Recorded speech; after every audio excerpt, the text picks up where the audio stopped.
Coyte, we're going to speak to you about some of your stories in a moment's time. You're watching Inside Spurs with our partners, talkSPORT Bets. Don't forget, new customers get an exclusive offer of £40 in free bets when you bet £10.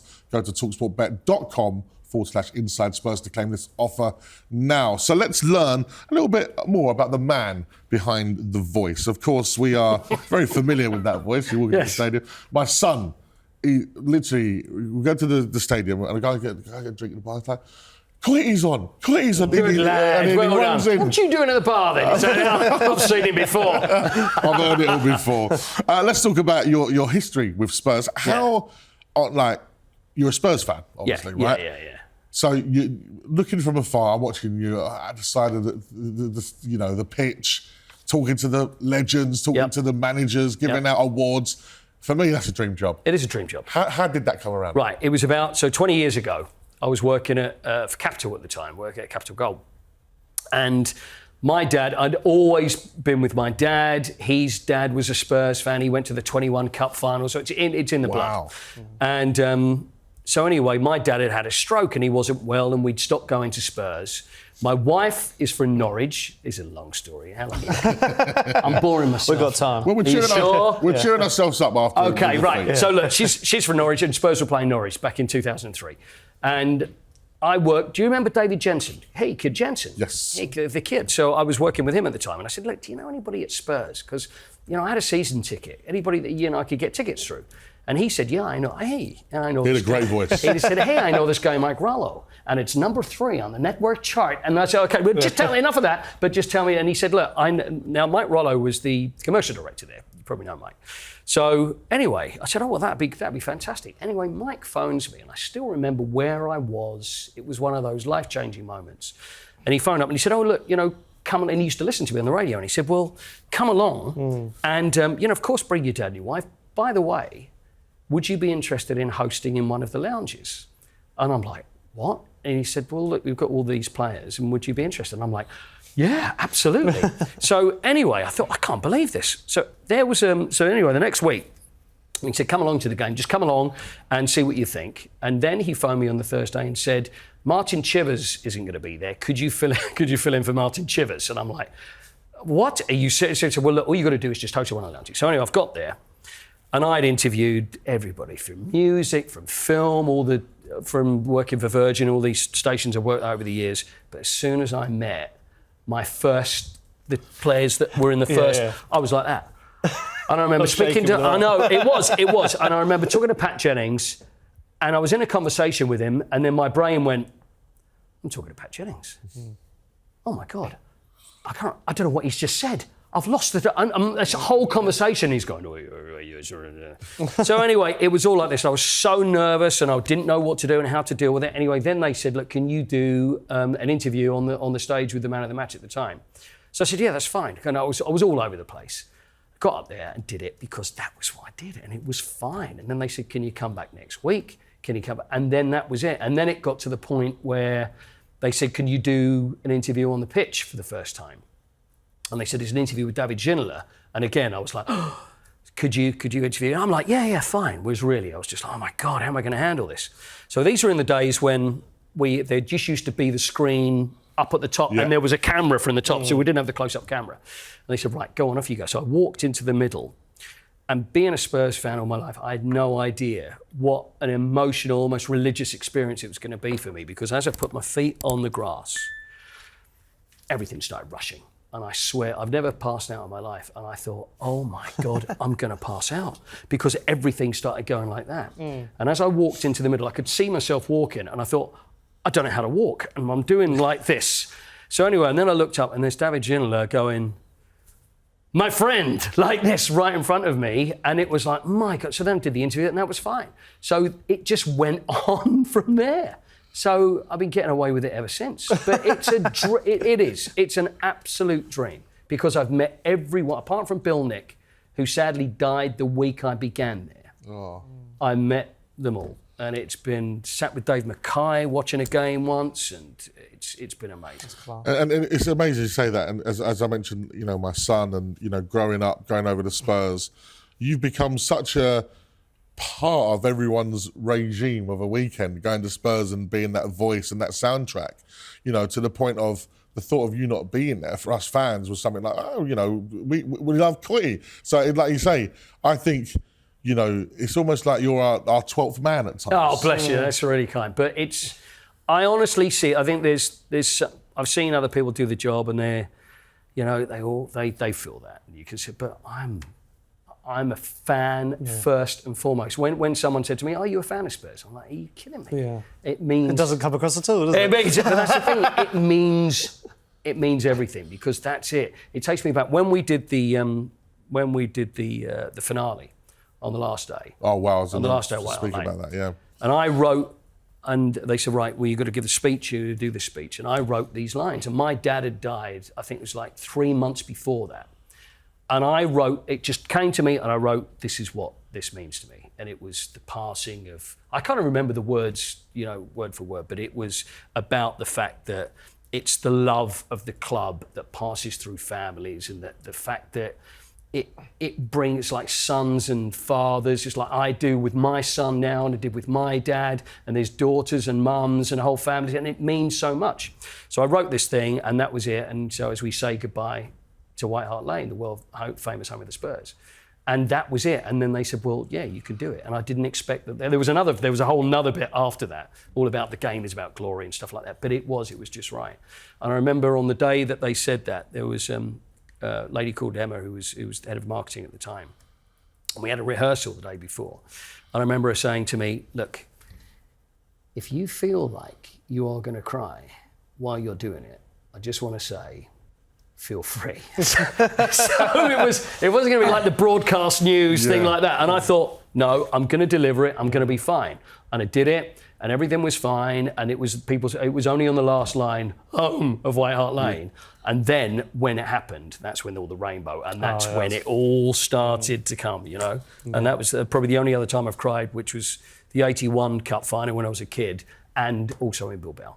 I did the same thing. Oh, yeah, Bilbao. Because I was on my own there with the Manchester United announcer. Oh, was you hearing? It was crazy. Because it was me and him and a load of people from UEFA, and all the fans were down below. And I didn't, see, the thing is, I don't know about you two, but I didn't expect I would cry if we won. It would be amazing. Yeah. But all of a sudden, I just went... No, I knew I would cry, and there's a video clip on my Instagram of me, a good friend of mine, Hacks, Victor, my dad, my son, my wife's there, and my daughter, everyone. So you were all together? Yeah, and I did that on purpose. You know, I could have got to Bilbao, but my son's 8, my daughter's 7, and my missus, you know, everyone.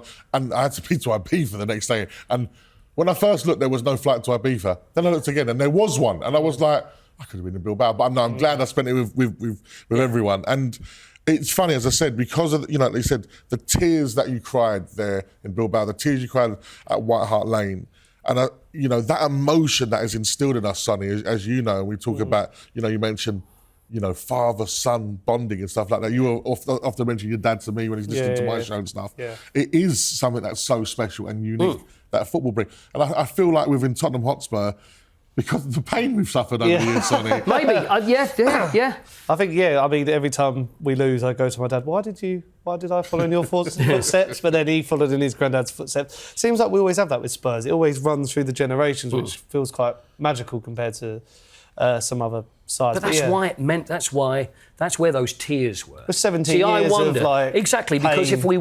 if we win anything else, no matter what it is, in the near future, which, you know, hopefully will happen, I don't think it will feel the same as it did that night. I think it's the trophy it was as well. Like the history we have with that trophy is just spectacular. It will 100% feel great, but like you said, I think it was that relief. When that full-time whistle went, oh my goodness. I felt like the next day, my shoulders were back a bit. I walked tall. Like, I used to say to people, I'm a Spurs fan for my sins. It was always the line. Yeah. And now it's just like, I'm a Spurs fan, what a trophy. There was the guy who was with us, a chap called Alan Keegan, who does the announcements at Manchester United. That's done for years. And I did a podcast with him about a month afterwards. And I remember nothing of what he was talking about. And he was going, oh, you were a nightmare. I said, really? He said, he goes, in the last 5 minutes, you kept grabbing hold of me going, oh God. And I said, I'm the one that's supposed to be going, but I think we were all the same because it was like, you know. And it was the worst watch ever. It was such a tough, But if anybody have asked you, everybody says, oh, what a terrible game. But if anybody asked you after that game, what was the game like? I don't know.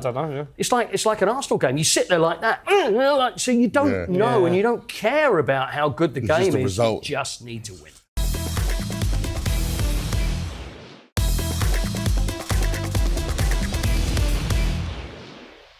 That brings me on to some of your favourite memories of doing what you're doing. Yeah. Unfortunately, because I was in Ibiza, I missed it. But that parade. Oh, I missed the parade as well. Did you? I was in Benidorm on a Saturday. I'll tell the both of you. It was great.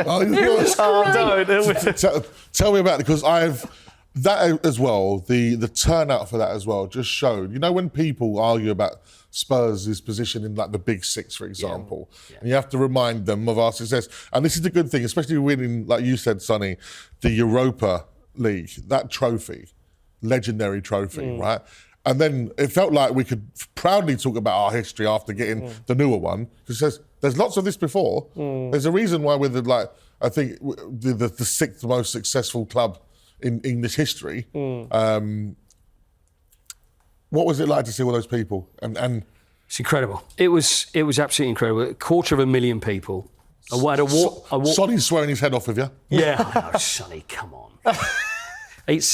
There's the few memories before we started. I remember just walking up and down the high road and just thinking, my God, this is just unbelievable.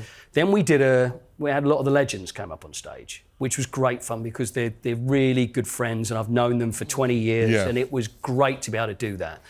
Then the way it was organised was, and I expected it's right, okay, what you do, Sonny comes up and he'll bring the cup. Don't allow him to lift the cup. Whatever you do, don't let them lift the cup. So if you ever look at a video of it, as the players come on, the first thing I do is lean into Sonny like that and I whisper in his ear. And people are going, oh, are you going, what did he say? And what I said was, whatever you do, don't lift that effing cup until I tell you to. And that was it. And it was so big because that was when we were going to have all the fireworks would go off.